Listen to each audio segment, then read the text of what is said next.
And Marvin Yubana, thank you so much for joining us. Thank you for having me. Good evening. Yes, the court judgment, I just spoke with Tony Kochas a few minutes ago, and he said it won't stand because it's a procured judgment, the way it is. Well, in democracy, the beauty about it is that there's freedom of speech.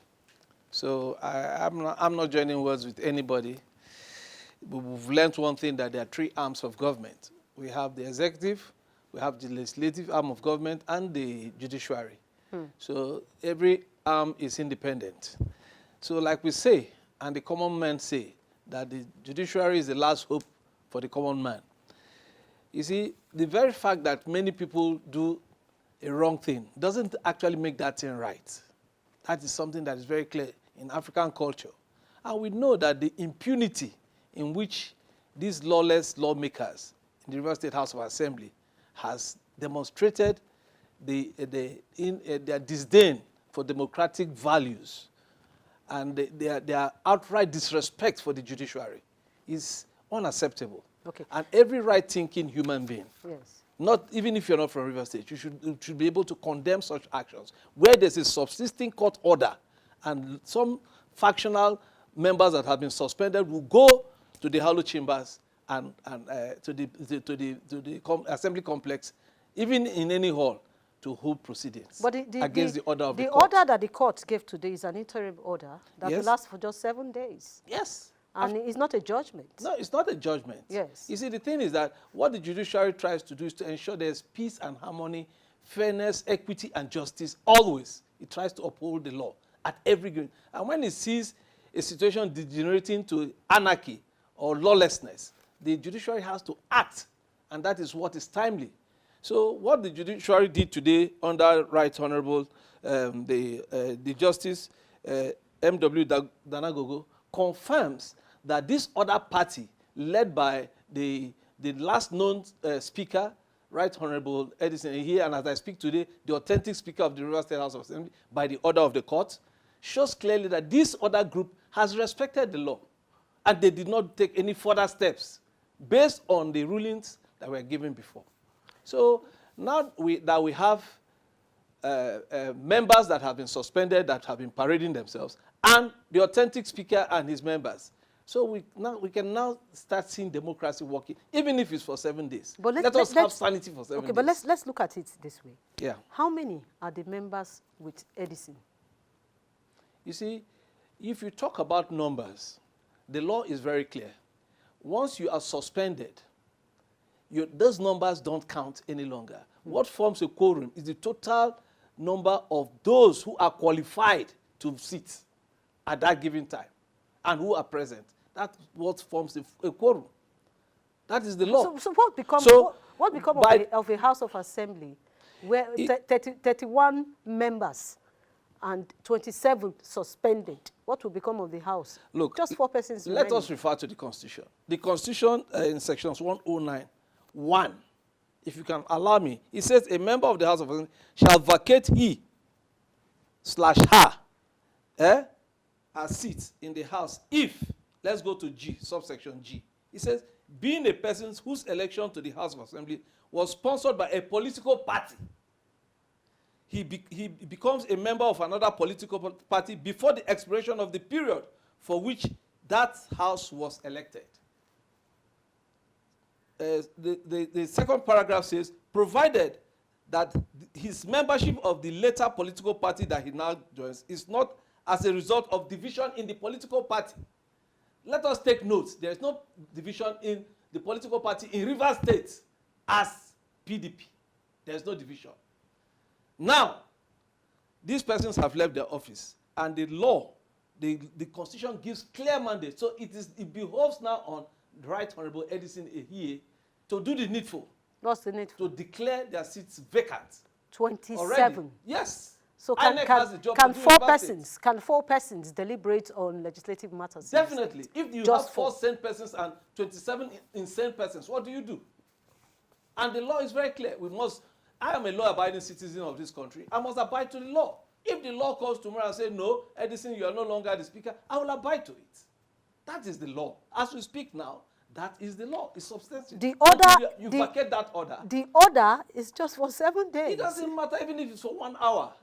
So what will that, If the court what declares, effect will it give to the issue at if hand? the court declares you a honorable, like we had in Imo State, if the court declares you the governor of your state, for instance, now, For 4 days. for even 1 hour, I'll be calling your excellency for that 1 hour until it expires.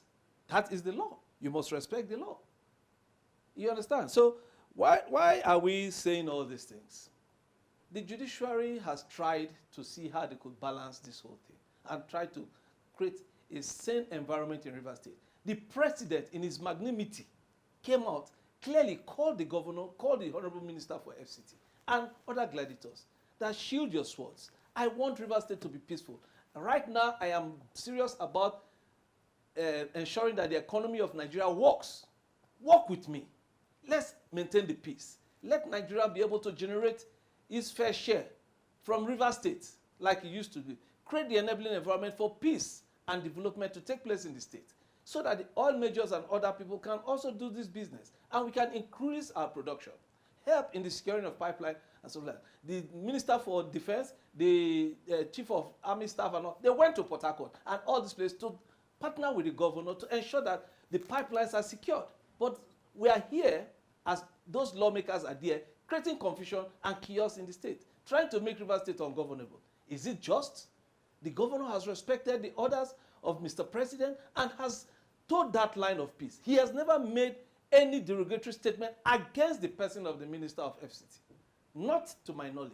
He has never said anything. He has never shown disrespect in any manner. He has never disrespected the words of the President of the Federal Republic of Nigeria, even if he belongs to another party. He told us in PDP that we should follow the renewed hope, because for now, this is the President of the Federal Republic of Nigeria, and we must all have to support it. And even during the election, we supported Mr. President. We voted for him. It is not one man.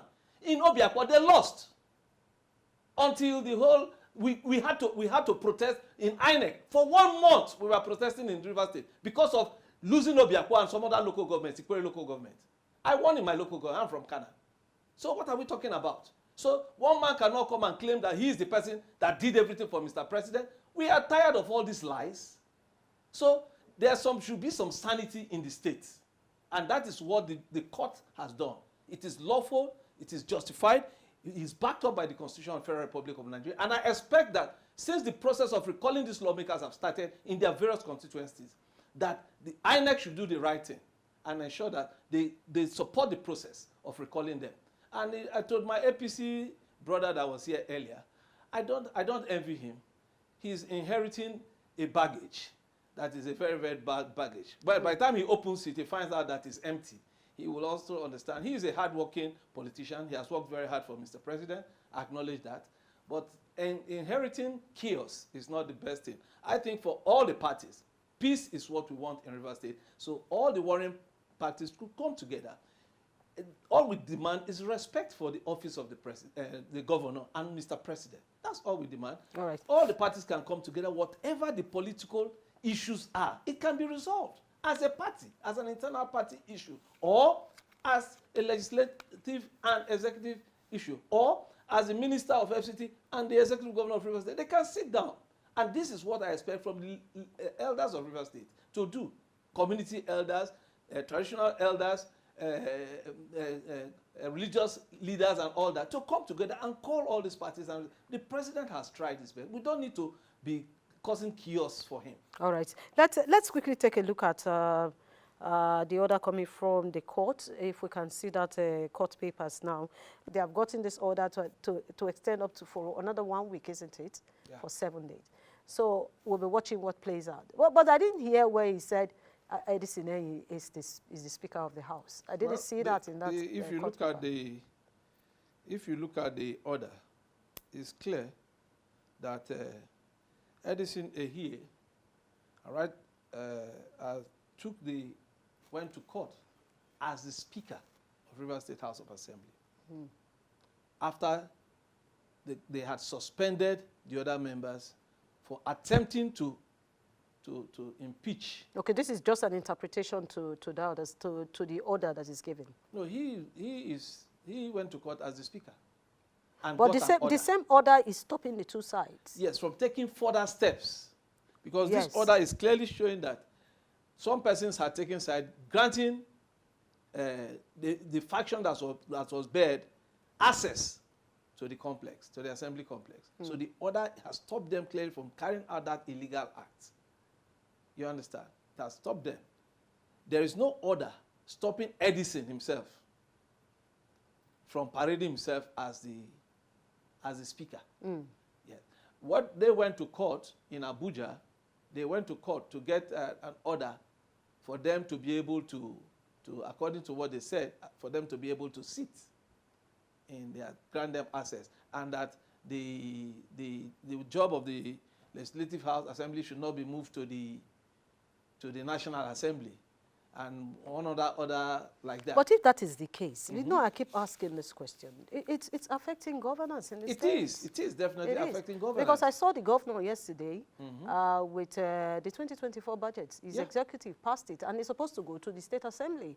And they will deliberate on that budget before they take it back to the executive again. Yeah, that is dragging governance back. Behind, yes. That is why all of us of right conscience are calling for a truce between both parties.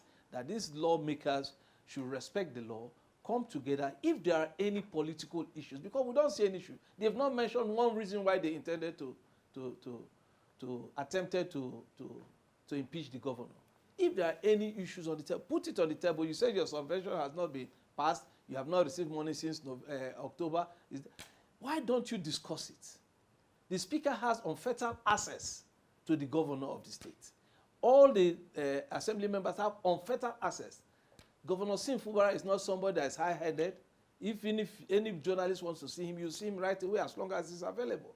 He doesn't hide from people. His phone numbers are open. Since he won election, he has not changed his phone number. He still operates the same way. He doesn't move around with military security. He doesn't do all that. He still lives a simple life, apart from the name governor. So he's still there. So what is all these issues about? And that is why, for us to move forward as a state, the warring parties need to come together. But they have defected. They have left the PDP. That is their business. If they really mean that they've defected, that means they are going to vacate the office. The law is very clear. I just read it to you. They said there is a problem with the APC. The PDP does not have a structure, well, and they can't remain with the party. You heard what the PDP came out with. I saw the statement. I took it yesterday. Good, very well. So they have started taking steps. Unless they retrieve their steps, definitely they are going to lose their office. It is very clear. So all right. Until that happens, what we're asking that there's always a political solution to every problem. People should swallow their ego. They should do the right thing and let there be peace in Rivers State. And let's move forward.